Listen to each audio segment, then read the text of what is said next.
प्रिय साथियों नमस्कार। आइए इस वीडियो में हम मध्य प्रदेश विधानसभा निर्वाचन 2023 के संदर्भ में मतदान अधिकारी क्रमांक 2 P2 की भूमिका और कार्य की चर्चा करें। मतदान अधिकारी क्रमांक 2 को मुख्य रूप से 3 कार्य करने होते हैं। अमीट शाही लगाना, मतदाता रजिस्टर 17 क में एंट्री करना और मतदाता पर्ची तैयार करना। इस कार्य को संपन्न करने के लिए मतदान अधिकारी क्रमांक 2 के पास 6 प्रकार की वस्तुएं होती हैं। अमीट शाही, मतदाता रजिस्टर 17 क, मतदाता पर्ची, स्टाम्प पैड, कपड़ा और पेन। सबसे पहले मतदान अधिकारी क्रमांक 2 को मतदाता को अमीट शाही लगाने की प्रक्रिया की जानी चाहिए। अगर मतदाता सामान्य मतदाता है तो उसके बाएं हाथ की तर्जनी पर, प्रॉक्सी मतदाता है तो बाएं हाथ की मध्यमा पर, और अगर वह साथी के रूप में मतदान करने के लिए आया है तो ऐसे साथी के दाएं हाथ की तर्जनी पर अमीट शाही लगाई जाती है। अमीट शाही लगाने के पहले देख लेना चाहिए कि अंगुली पर कोई रसायन तो नहीं लगा है या कोई चिकना पदार्थ तो नहीं लगा है या पहले से अमीट शाही तो नहीं लगी है। यह अमीट शाही लगाने के आप कुछ चित्र देख पा रहे हैं। इस तरह से अमीट शाही लगाई जानी चाहिए। अमीट शाही लगा देने के पश्चात मतदाता रजिस्टर 17 क में एंट्री होती है। 17 क में कुल 5 कॉलम होते हैं। पहला रजिस्टर का सरल क्रमांक, दूसरा मतदाता सूची में क्रमांक, तीसरा पहचान के दस्तावेज का विवरण, चौथा मतदाता के पूर्ण हस्ताक्षर और पांचवा टिप्पणी। आप यहाँ पर एक इसका प्रारूप भी देख पा रहे हैं और कुछ उदाहरण के लिए किए गए उल्लेख भी देख पा रहे हैं। सबसे पहले सरल क्रमांक रजिस्टर में पहले से मुद्रित होंगे। दूसरे कॉलम में आपको मतदाता का निर्वाचक नामावली में जो क्रम संख्यांक है वह लिखना है।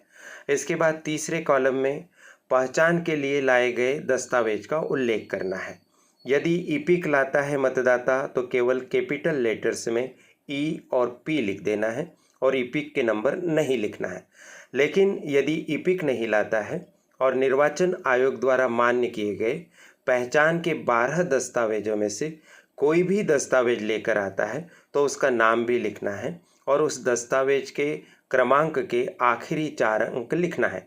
जैसे यहाँ पर उदाहरण में आधार कार्ड लिखा हुआ है क्योंकि मतदाता आधार कार्ड लेकर आया है और उसके आखिरी के 4 अंक लिखे हैं।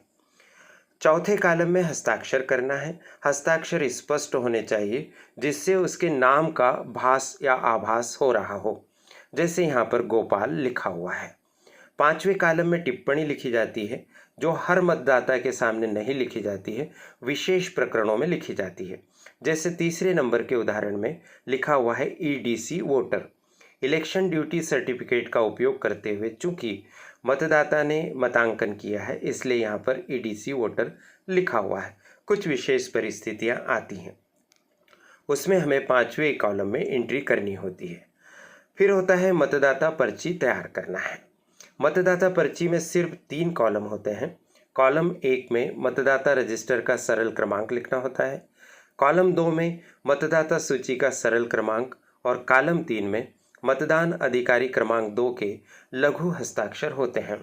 जब आप मतदान रजिस्टर में या मतदाता रजिस्टर में एंट्री करते हैं तो वहीं से आप बाकी जानकारी लेते हुए मतदाता पर्ची तैयार कर सकते हैं। यह आसानी से तैयार हो जाती है।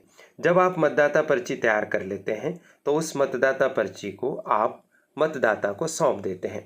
मतदाता उस पर्ची को लेकर मतदान अधिकारी क्रमांक 3 के पास पहुंचता है और मतदान अधिकारी क्रमांक 3 उस पर्ची को मतदाता से प्राप्त करके अपने पास सुरक्षित रख लेता है और कंट्रोल यूनिट के बैलेट बटन की कमांड दबाकर मतदाता को मतदान करने के लिए मतदान प्रकोष्ठ में भेजता है।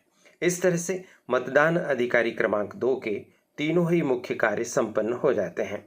यहाँ आपको बता रहे हैं कि यह वीडियो आपकी सहायता के लिए बनाया गया है। संदेह की स्थिति में और नवीन निर्देशों के लिए भारत निर्वाचन आयोग की वेबसाइट पर विजिट करके प्रामाणिक दस्तावेजों का अध्ययन करें। आप जिस भी विधानसभा में निर्वाचन कार्य में संलग्न हैं वहाँ पर आपको समय समय पर प्रशिक्षण दिया जाता है। वहाँ बताई गई बातों को और भारत निर्वाचन आयोग की वेबसाइट के दस्तावेजों को कृपया अंतिम मानिएगा और उसके अनुसार ही कार्य करना सुनिश्चित करेगा। यह वीडियो आपको कैसा लगा कमेंट बॉक्स में बताइए और ऐसे ही वीडियोस के लिए करियर एडवाइस चैनल को सब्सक्राइब कर दीजिए। मुझे ये महत्वपूर्ण बात आप तक पहुंचाने का अवसर देने के लिए करियर एडवाइस चैनल की संचालिका प्रीति गुलवानिया जी और उनकी परिश्रमी टीम के प्रति बहुत बहुत आभार।